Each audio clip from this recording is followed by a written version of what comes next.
kaluar që në vitin 2012 ose kur tha. Nuk është e vërtet kjo për shkak se kanë qenë pajisje teknologjisë informative dhe digitalizimi është diçka tjetër. Digitalizimin e kemi sjellë ne me tabela smart që jemi komuna e vetme që në gjitha shkollat kemi futur tabela smart që janë mjete konkretizime të cilat nuk ka pasur asnjëherë dhe është një projekt inovativ.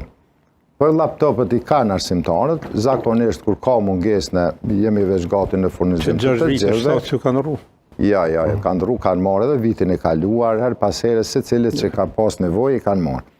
Dhe te e-shkollori si platformë digjitale prap jemi si komunë vetëm lider në të gjitha shkollat që kemi. Por ato që janë shumë të rëndësishme në arsim janë investime në infrastrukturën shkollore në përgjithësi. Ne po flasim për shkollë emergjente që për 12 vite rresht nuk e arrit shkollës mesme, shkollës në Paldenis dhe në Goros, shkollë emergjente për çështjet e sigurisë. Në pjesën e parë ka pas shkolla fillore në sot që shkollë 3 që tjerët kanë qenë 1 katëshe. Që unë po flas për 3 shkolla që s'kan pas shkollë emergjente. 3 shkollat. Goros, shkolla mesme dhe në Paldenis që ne e kemi kryer. Që kanë vetëm nga 1 katë. Jo, pse nga 1 katë? 2 katë për dhe sa dhe katë i parë. 2 katë që janë ato. A shkollat që është 3 katë në Antelizit i ka pas shkallë që nga fillimi? Përfshirjen e fëmijëve me aftësi të kufizuara dhe rritjen e bursave për nxënësit, për studentët në përgjithësi. Ne kemi arritë të rrisim këtë bursa. Në pjesën e parë të mandatit kemi rritë nga 30 sa ka qenë, pra për 12 vite, 30 bursa ne kemi rritë në 50 dhe synojmë të rrisim edhe më shumë.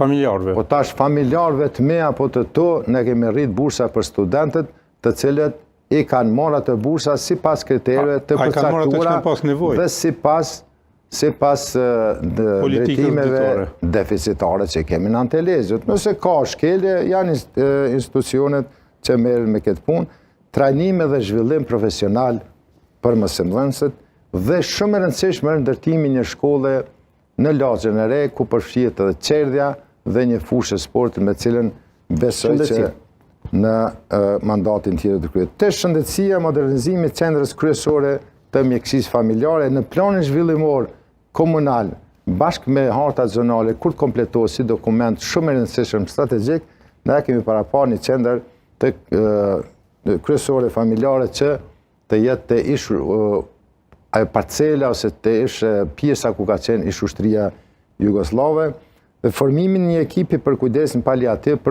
për kujdesin shtëpiake për pacient me smundje kronike dhe trajnime të tjera që duhet të jenë brenda kësaj. Ata që deshta veç një sqarim të shkurt, në CKMF nuk mundemi sepse ligji nuk na lejon ashtu si thatë për ginekolog, pediatër ose kirurg ose diçka tjetër, nuk lejo ligji si lejon. Është e përcaktuar qartë se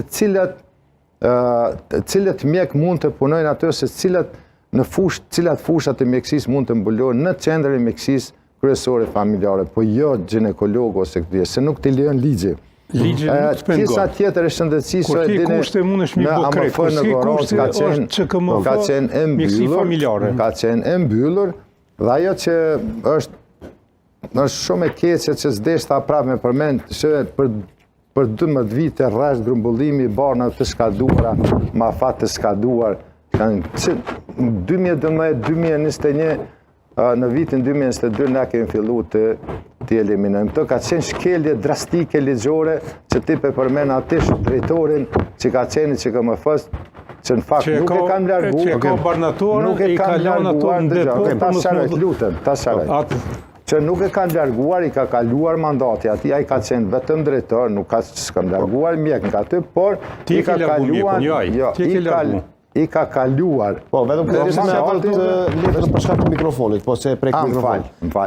Po, gjithsesi kjo është problemi. E qartësuam, se kemi mbritur në 40 minutësh, të dua me që kjo është, po besoj, nëse nuk gaboj. Nuk është në rregull. Nuk është në rregull se po bën dezinformatat shumëta. Replikoni. Barnat pa afat kanë qëndruar. Që nga pas lufta, fillimisht ne nga lufta që kemi pas me thas, me barna i kemi dërguar në CKMF. Kanë dhënë organizata të ndryshme ndërkombëtare dhe këfori barnat në CKMF nga viti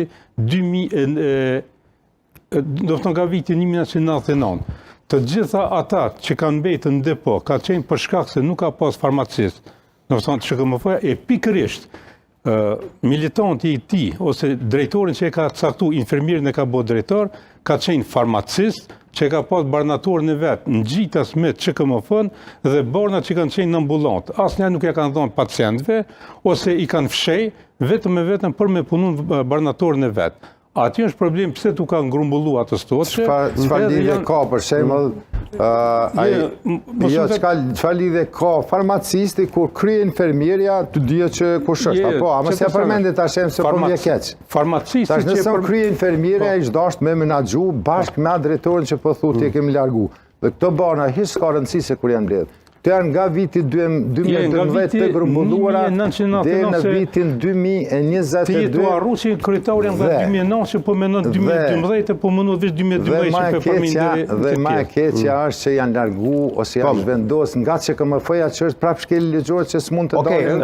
Jemi në minutën e fundit, do dua që të jap ngali mundësi me që ky po besoj është debati i fundit që ju e bëni. Nuk e di nëse do shkoni diku tjetër, nëse shkoni në rregull atë. Po suma nuk e përmendje një shkollë që është shumë është bërë të dyqysh banale me blerjen e një parcele.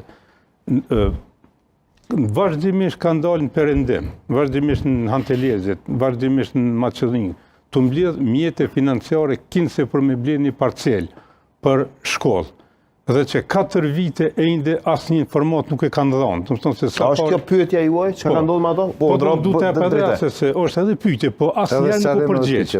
Nuk u përgjigj u di dhe përgjigjen, se përgjigjen gjithmonë e ka thonë nuk jam unë, është shoqata. Kanë bën kemi edhe në faqen zyrtare të shoqatës. Do të thonë është një shoqatë iniciativa për zhvillimin ekonomik, nuk di si e quajnë. Dhe kur të ishin në atë faqen zyrtare, figuron emri i drejtoresh, emri i shefës kabinetit kryetarit Ballaçi. Dhe kur i kanë kërkuar pyetje direkte, se kjo asnjëherë nuk është përgjigj, shefës kabinetit, që është njëkohësisht edhe shefi i kabinetit, edhe themeluese e asaj shoqate, përgjigjja e asaj ka qenë që mu keni drejtu gabimisht drejtoj një shoqatës. Ajo themeluese, numri telefonit. Pyetja është çka ka ndodhur me ato mjete. Po çka ka ndodhur nuk ja përgjigje. Urdhëroj zoti Ballaçi pastaj ju keni drejtë. Jo sot, as jo dje, edhe nesër unë do të jem i kujdesshëm dhe shumë efikas për t'ju ndihmuar qytetarëve sidomos në edukimin arsimor. O po të jetë nevoja në fund botës ka më shku për me realizu këtë çështje sepse ne kemi nevojë për një cilësi të arsimit dhe për edukim arsimor dhe për avancim. Çështja është krijuar një fondacion nga lagja e re që edhe në mirë kë, ata kanë kriju fondacionin për ta blerë një parcelë sepse